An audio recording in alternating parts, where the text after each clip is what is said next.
The Bulls survived 3 yellow cards to overcome the Sharks. My name's Mark. Let's talk rugby.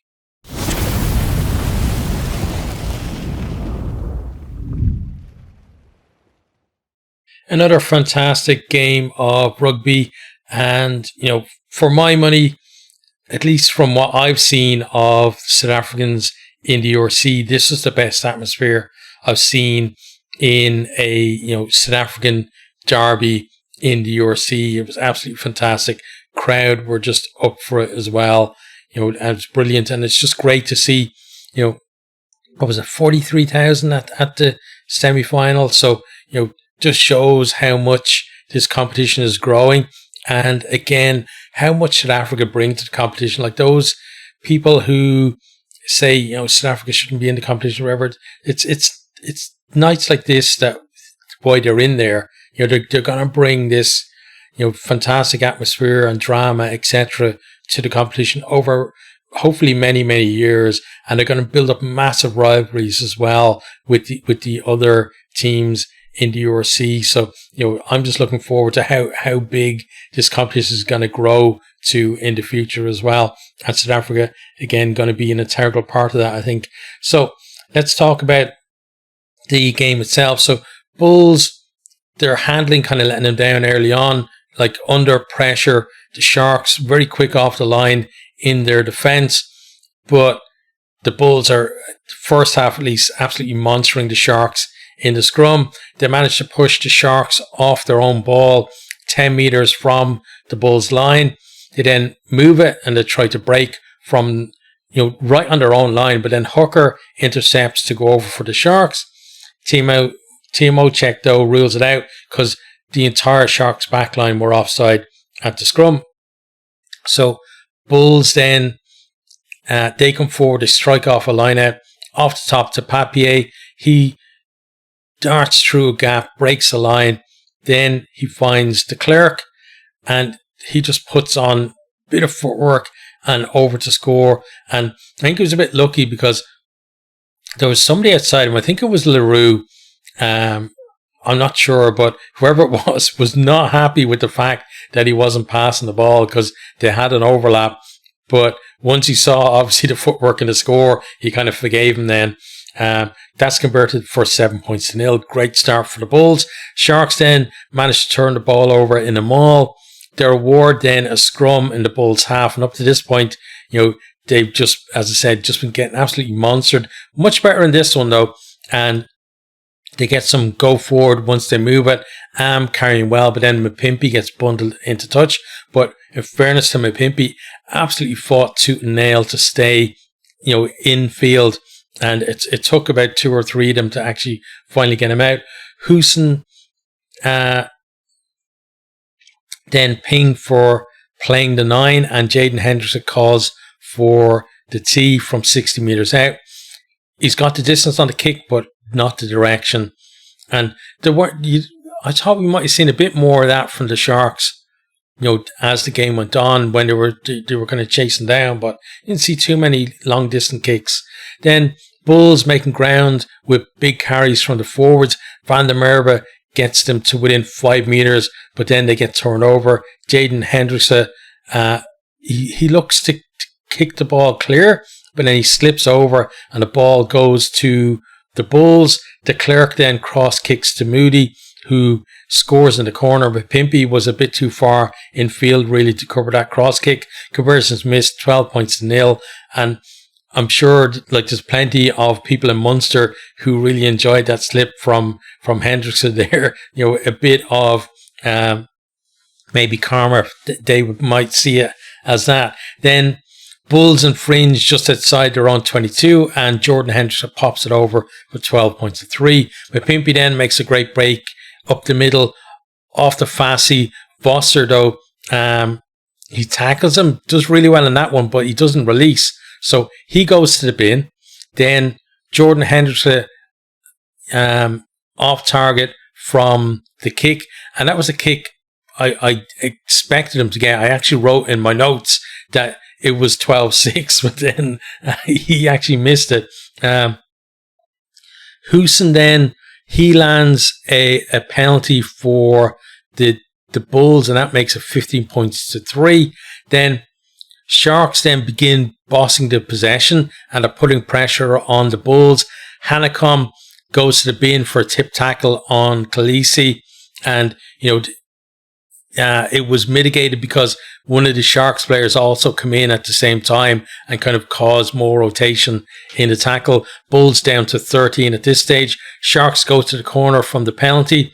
We then have a trick play to Shituka in the lineup, but the Bulls handle that pretty well. They keep it in the forwards, and maybe a bit of white line fever because they had plenty of numbers out to the left if they hadn't moved it, but Creel gets over the ball, wins a penalty for the Bulls. Sharks then to 10 metres out from another penalty.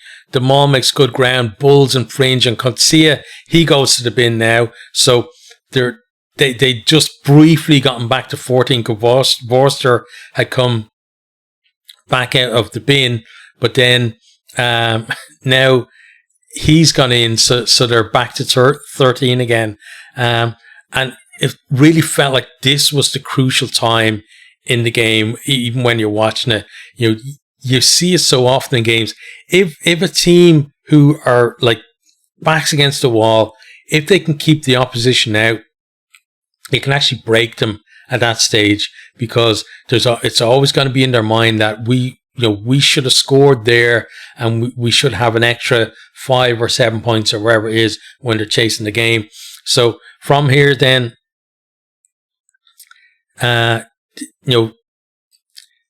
the Sharks, they're trying to get over, but they maul it to within about a metre of the line. Then they go to the pick and goes, and again thinking, are they going to use their back line this time? No, they get held up on the line. It's halftime, 15 points to 3. And again, the Bulls, by keeping them out, have taken a massive step towards winning this game, I felt. Into the second half then, the Sharks forward get them some go forward at the start of the half. They work it into the 22. They go wide, where Mapimpi then goes over into the corner. It's then Jordan Hendricks' turn to slip as he takes a conversion, and this one it's missed, 15 points to 8. But the Sharks have a little bit of momentum now, and then they start applying a bit of pressure. We do have a break for treatment to Hanekom, who sadly had to go off. It looked bad, so I wish him a speedy recovery. And as always, anyone who got injured in the game, always wished him speedy recovery. I hate to see players from any team getting injured, and especially if it's something bad. Sharks then go to the corner from another penalty. Then I think it's Mbanambi comes on the loop, gives it Esterhazen, but Visa takes him down. Then they manage to suck into defence close to the post. Then they go wide to Hooker, who steps and over to score. Jaden Henderson then slips on the conversion. And I'm thinking now, have these guys been cursed by Jack Crowley? 15 points to 13, so they're still behind. But again, they're coming back. They've got the momentum. But now it's the Bulls who come forward off the back of a more even scrum. Makunu offside. Johannes then slots the penalty to make it 18 points to 13. Sharks then get the nudge on a scrum. Very rare that happened in this game. On the right, they shift left. Mapimpi breaks down the wing, but Marco van Staden gets over the ball to win a penalty. The Bulls, at times their defense has been absolutely fantastic. Bulls then, they get a maul and just absolutely marching forward. To go to the air, Moody claims the bomb, and then Mapimpi gets pinged for taking 2 bites at the ball. So then Johannes goes to the post, but never on target. It's always right, and it's never coming back in. Commentary team then talking about the possibility of extra time and how that would happen, etc. When then Papier offloads to Visa. he breaks the line, and then he's got Creel in support, and he finishes off, converted for 25 points to 13. And, what has been a fantastic but, somewhat tense atmosphere in the stadium now just turns to celebration, because the Bulls fan really do feel like, they've made the final at this stage. Bulls then, they break up the center. They go wide left to Devin Williams, who's he's going for the corner, but he's stopped just short by Hooker, and the Sharks are able to clear. Sharks though need to find something, but it's the Bulls who are really bossing the game as the clock is ticking down. Finally, they get something. Fassi with a great kick, spilled by Johannes into touch, and the Sharks have a line out into 22. 3 minutes left though. They work it to win 5 meters. Boutalese with a good carry. Then they force a pass as they were going further wide, and that goes forward. And Bulls just need to run down the clock, which they do. Full time, 25 points to 13. Bulls into the third final in the 4th year of the URC. That is just absolutely crazy how consistent these guys are in knockout games. Okay, so we're going to have a look at the stats, and then we'll talk about each of the teams. So let me pull them up here on the official site. So first of all, on attack, it was 3 tries to 2 to the Bulls, and that third try really was the killer blow for the Sharks, because they did have some momentum in the second half, and even though the Bulls were starting to kind of impose themselves more at the time when they did get that third try, the Sharks still were within touching distance of them before that went over. Possession then, 39% for the Bulls and 61% for the Sharks. And the Sharks, especially in the first half, guilty of too much 10-man rugby, keeping the ball in the forwards, and especially when they were against 13 for 2 different periods, not looking to wit until that second half, the start of that second half. Clean breaks then, 8 for the Bulls, 13 for the Sharks. Defenders beaten, 18 for the Bulls, 35 for the Sharks. So the Bulls about a 1-2 conversion on the defenders beaten into a break, and the Sharks about 1-3. So the scramble from the Bulls, a bit better, and we saw that on occasions as well in the game. Offloads then, 10 for the Bulls, 12 for the Sharks. And for me, the offload of the game was Papier to Visa, which actually set up that killer try. Onto defense then, territory, 33% for the Bulls, 67 for the Sharks. So the Sharks more the ball in the right areas of the field, but they couldn't get it done. Number of tackles then, 166 to 76, 35 missed tackles to 18. So in terms of tackle success, 76% for the Bulls is respectable for a semi-final. 69 for the Sharks, not as good. It's rare even in a semi-final to see teams dropping down into the 60s. Regular season you expect to be kind of low to mid 80s. Then when we get to knockouts, you're probably looking for high 70s. So to drop down to the 60s, you're not doing that well defensively. Turnovers won then 6 each, and game swung a bit, especially before that final Bulls try, where the Bulls had momentum. They were defending for their lives. They were getting the turnovers, but then second half, then the Sharks get a bit of momentum, and turnovers for them then making them very dangerous, because they're very good on the transition from defense to attack.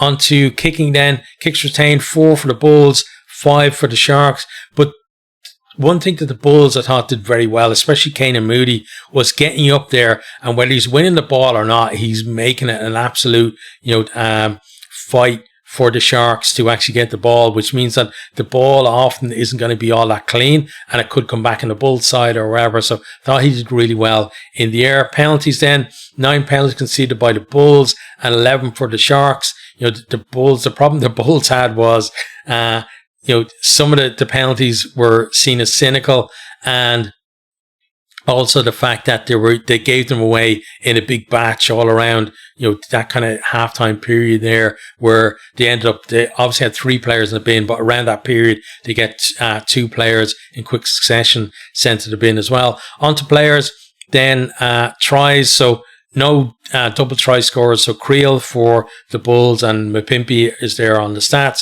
Successful carries then, Ruan Nokia with 3 for the Bulls. Andre Esterhazen with 9 for the Sharks. I thought Esterhazen was very good outside of to 22 and even up to about 5 meters. And then the Bulls really locked in.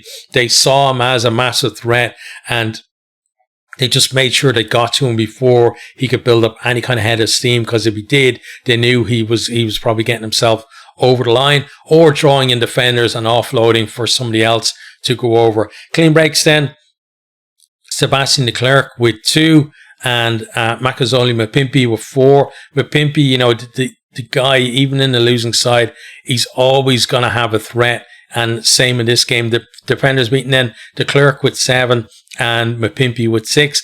And de Klerk, just to mention him as well, you look at the wingers that were out there, the starting wingers, and he's kind of the lowest on the totem pole, I'd imagine. I think most people would agree with that. But the guy was fantastic. He deservedly got player of the match.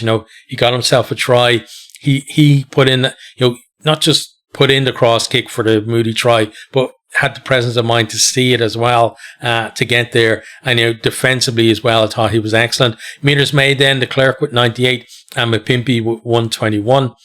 On to offloads then, Marcel Coetzee with 2 for the Bulls and Esterhazen with 3. And that's what I was talking about was, it's not just the fact that the guy can carry strongly and make ground. It's the fact he's looking for the offload too. So if the Bulls didn't do what they did, if they let him get another couple of steps maybe when he's going for the line, they'd have to commit maybe more players to him, and they'd have to go lower on him to make sure that they brought him down before he gets over the line, and then that opens up the possibility of the offload. So I thought Bulls, the way they managed him close to the line was very clever. Onto defence then, Corbus Visa, 17 tackles for the Bulls, again, backs against the wall, and he really stood up amongst others as well.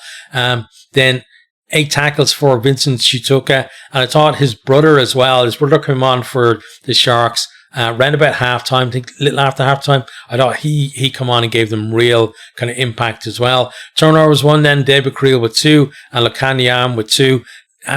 Probably, again, not his best game, honestly, for the Sharks. There were a few errors that someone of his quality you don't expect, kind of the handling errors that he made as well in the game. But I think, again, we'll talk about it when we come to the teams, why I think that might be not just for him, but for the rest of the team as well. So we're done with the stats. So let's actually talk about that. So starting with the Sharks, they fell behind, early in the game, and the Bulls were just kind of eking away. Then they had that period just before halftime where, 2 players in the bin for the Bulls, and then they get one back, and then another one goes in. They've got lots of penalties close to the try line, and they end up coming away with nothing. Now, they did get a score in the second half when, they were still against, I think, 13. Or no, yeah, it was 13 for a while, and then 14 after about 5 minutes or so. But again, not getting over there before the break would have had a massive impact on them, I think, because you have to remember, it's not just that they didn't score and then they scored after halftime. It's the fact that they went into the halftime break knowing that they failed to get over, and they had to kind of digest that over the break and then come out in the second half, and then you get a score, and then you can't, I honestly think you can't help thinking that, well, we've just scored now. What if we had scored just before half time, then we'd be right on them, and then if they had they get the second try after that as well. If that had been the third try, they would have been leading the game, and completely changes how the game goes. But I always say as well that, you can't just assume that everything that happens after either a missed kick or a kick that goes over or a try that's almost there or you don't score or whatever, that it's going to happen the same. Because if they had scored just before halftime and then they scored just after halftime, then the Bulls' mindset has to change, because then the Bulls now have to find something and come forward maybe a little bit earlier than they did in the game. So again, we can't quite just say, oh, if that had happened, then everything else would have been the same. So still, they came here, they gave the Bulls a game, but for me, they ran out of steam. And I said it in my preview that the extra 20 minutes in their legs against Munster, plus the whole rigmarole of we have a kicking contest and everything that goes with that, because you've got kind of the nerves and the emotional tension that goes with that as well, that takes a toll itself. I think the whole thing of that meant that they just had no steam in kind of the last quarter of the game, and the Bulls were again just bossing the game, and it always looked like the Bulls were the more likely to score. Now, obviously, if you're only 5 points behind, you still have, especially with somebody like Mapimpi in your team, you have the chance of making a break and going in from long distance and nicking the win that way anyway. But they weren't creating enough chances really to say that kind of the Bulls were, the Bulls weren't hanging on before they made it 25 points to 13. Again, the Bulls were kind of pressing the issue there. So, I think for the Sharks, in terms of the performances in the URC, and I mean like over the whole season, not just this performance here, the best obviously we've seen from them, because they've either been out of the knockout stages or just scraped in. Like they've never really been. You look at the teams that have delivered, South African teams that delivered in the URC in previous seasons, it's always been the Bulls and the Stormers, right? And then with the the Sharks with massive potential, and then the Lions then, as I always call them, the forgotten South African team, but I really want to see them doing well some season as well. But yes, certainly a big improvement from them. Next year now, the question is, like, they've got undoubtedly massive talent in that squad, but the question is, can they compete in the URC and in Europe in the same season? They're going to be in the Champions Cup next year.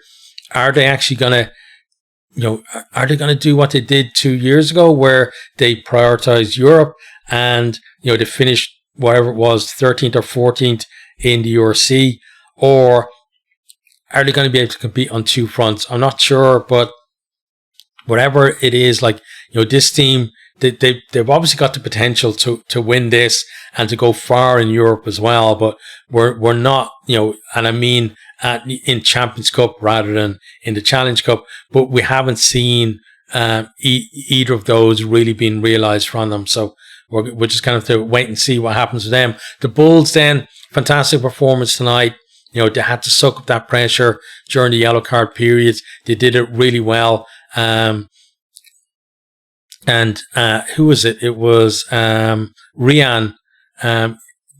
Any South Africans, you'll know Rian because he's a very funny and very informative South African YouTuber who just puts out brilliantly short, concise, very funny videos. And he was talking about how it was very clever of the Bulls to save 3 players by putting them in the bin and having them fresh towards the end. And then I just replied saying, well, we're going to call that the bin squad. And that's what it was, right? The bin squad come on for them and help them with the fresh legs towards the end. But they certainly looked the fresher of the two teams going into the last 20 minutes. Again, you've got to put a lot of that on the Sharks having the extra 20 minutes in their legs, etc. But still, the Bulls, I thought, they managed that period well when the Sharks were on top, no panicking, and crucially they never fell behind, even though the Sharks had momentum, and then they took their points when they could, and it obviously took another shot as well, which they were trying to stretch it a little bit further, and then they got that killer try then to win the game. So deserved winners for them. It was a fantastic occasion as well. This game, really enjoyed it. I really enjoyed South African rugby and the South African teams as well. And I think this final now, next week, you got Leinster, who every year start as the favourites. Then you got the Bulls, who pretty much, apart from one year, every year make the final, and neither of them have won the competition yet. So one of them is going to break that hoodoo next week. And, I'm just loving even the anticipation of that. It's just making me really excited for rugby and really excited for the URC.